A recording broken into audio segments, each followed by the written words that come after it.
Dexter Lembakisa, then accelerates in line, lifts it in for a great chance, and they have one back. They needed something soon, and Amari Bell provides it on Jamaica's day. All right, so Amari Bell joins Charlton Athletic. Now we have quite a few players at Charlton Athletic, but we also have a topic to discuss surrounding. Let me give you the names. Them. This is a name. So these are some names MC people that throw around. All right, Trevante Stewart, Junior Flemings, Norman Campbell.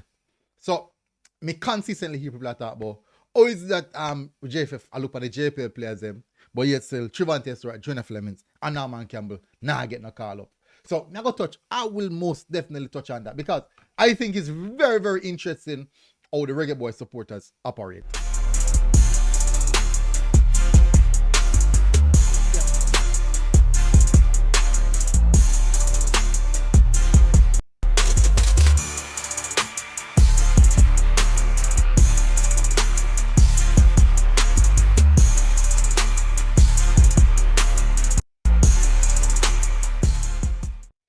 So welcome back, people, to MG Sports TV. Thank you very much again for tuning in. Really, really appreciate the support, people. So hit the like button, hit the subscribe button if you're here for the new for the first time. And that's it. Did I go say if you're here for the new time? That don't make no sense. Anyway, so big up on yourself. So Amari Bell joins Charlton Athletic, people. Signs his contract. So we're gonna just read the announcement. Then we're gonna touch on the other aspect. We know that's something that we want to discuss. Cause we like them topic there. Anyway, so let's just talk about Amari Bell right now. Addicts completed the deal for Amari Bell signing. Charlton Athletic are delighted to announce the signing of Jamaica international Amari Bell following the expiry of his contract at Luton Town. The versatile left-sided defender who has been capped 28 times by his country. Don't you how much game Amari Bell play? Woo! Arrives with plenty of experience, having featured 216 times in the English football's two top tiers. Bell has put pen to paper on a 2-year contract to become Nathan Jones' fourth sign of the summer, following the arrivals of Sonny Carey, Thomas Kiminski, and Tontok Alufe. The 31-year-old said, "It's a fresh start for me and one that I'm looking forward to as Charlton are one on the way back up. It's another chance to work with Nathan, who's a great manager that knows how to get the best out of his players, and it certainly does for me. It's going to be a great time." Manager Nathan Jones said, "Amari is someone I knew well. I signed him at Luton and he did fantastically well for me. He knows how I want to play. He has championship and Premier League experience and is a wonderful athlete with pace and power. He will add to the group, and we're really delighted because left-sided centre halves are very difficult to come by." That's very true. So clearly, left-sided centre half are very, very difficult to come by, which is saying that Amari Bell potentially for his future might be switching position. Now, it's not me said. The coach just said it a while ago, yeah. So don't, I know me say it. Anyways, let me run through. Bell swiftly adapted the championship and joined Jones in Luton in 2021, playing an important part in their promotion to the Premier League in 2022-2023. He played 157 games for the Athers in total, including 21 top-flight appearances. His first international cap came in 2021 against the USA, while his most recent international goal was scored last month in the CONCACAF Gold Cup against Panama. So for the Addicts, where this is concerned, this is actually a very, very good move for the Charlton Athletics team. A wealth of experience from Amari Bell. It's a very, very good left back. But as you can see, more than likely his position is going to be changed to a left-sided centre back. And this is not nothing new, because at Luton Town, he was playing left-sided centre back in a back three very, very often. Like maybe about in the Premier League, about 15 of his appearances were left-sided centre back. And as he said, left-sided centre back are something that are very, very hard to find, especially ones that are so talented. Now, we know Amari Bell that he's more defensive, so that's one of the reasons why he's always first choice for the Reggae Boyz, because we tend to concede goal. So we need the best defenders, the best defenders that we can find. And now going to the left-sided centre back, and that's quite interesting. And let's see how Steve McLaren is going to factor in now Amari Bell now moving to left back versus what's happening currently right now, playing moving to left-sided centre half versus playing him at left back. Now, It would give Steve McLaren more option to have a left-sided centre back. We have seen this is not the first. We have seen Amari Bell play left-sided centre back for Jamaica as well under Al Grimson. So that's one. It'll be quite interesting to see how he manipulate that one or maneuver through that in regards to Amari Bell. All right, so we're going to touch on a small topic here. This is Trevante Stewart, Junior Flemings, Norman Campbell. So these are the names that consistently here in recent time, the end of the Gold Cup and also the end of the World Cup qualifiers.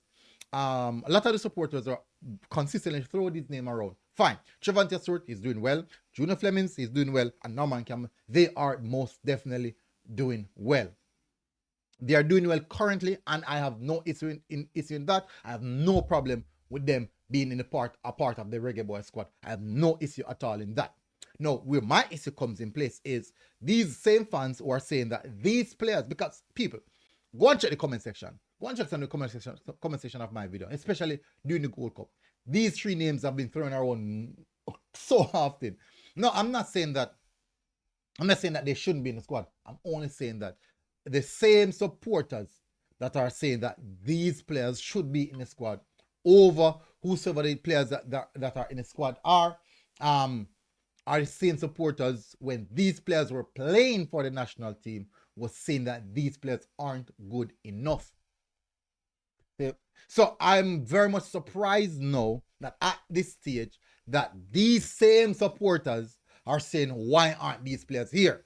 So what I realize with the Reggae Boyz supporters is that if a player is not there, that player becomes the focal point of he should be there. That's how it is. So it doesn't matter.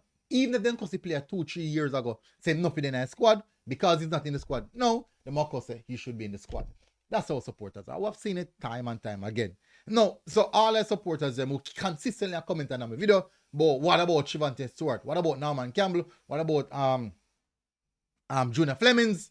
They should be in the squad over the JP players. These are the same players that you CM1 did a bash a couple of years ago when they were a part of the national setup.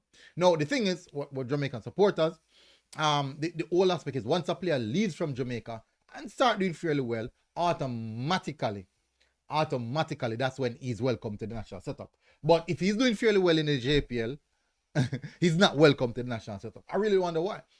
For example, Warner Brown doing fairly well in the JPL, got the opportunity in the national setup, and he did well. So what's the issue here? No, basically other big clubs are looking at him. No, nothing's wrong with that. But the whole point is he did fairly well.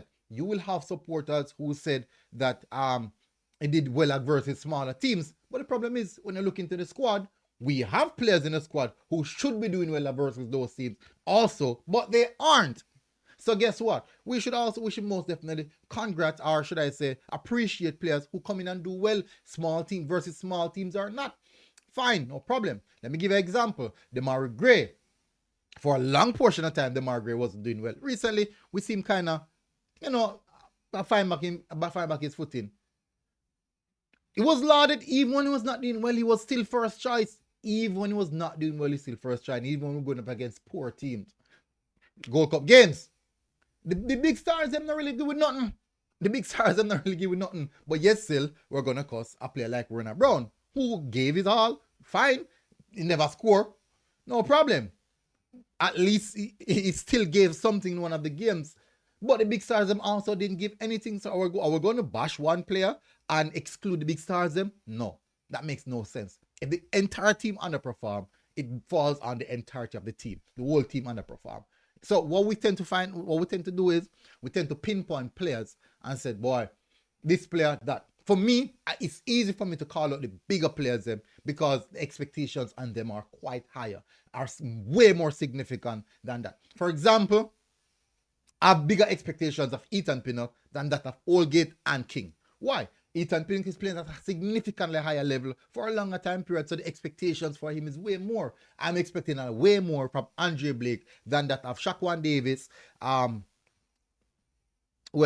Jamal Waite. Why? Because Andre Blake is the first choice. He's a big brand name goalkeeper. So the expectations are vastly different. Leon Bailey, Demar Gray, the expectations are different.